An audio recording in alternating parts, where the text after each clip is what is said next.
वरोड तालुक्यातील पिंपळखुटा गावाने शिक्षणासाठी एक आदर्श उपक्रम सुरू केला आहे. दररोज सायंकाळी ठीक 7 वाजता गावातील सर्व मुलं-मुली मोबाईल आणि टीव्ही बंद करून अभ्यासाला बसतात. अभ्यासाचा भोंगा या उपक्रमामुळे विद्यार्थ्यांमध्ये शिस्त आणि अभ्यासाची गोडी वाढली आहे.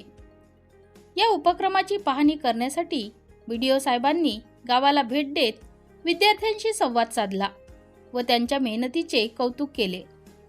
यावेळी बीडीओ साहेब म्हणाले की अशा छोट्या उपक्रमांमधूनच मोठे बदल घडतात. सरपंच गजानन पडोळे, उपसरपंच आणि शिक्षक वर्ग यांच्या नेतृत्वाखाली राबविला जाणारा हा उपक्रम आज संपूर्ण जिल्ह्यासाठी प्रेरणादायी ठरत आहे.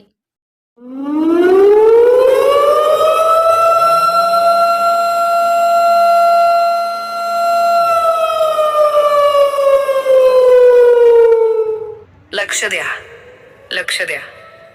पिंपळखुटा ग्रामवासी हो, सायंकाळचे 7 वाजले. मुलांना अभ्यासाला बसवूया. टीव्ही मोबाईल बंद करूया.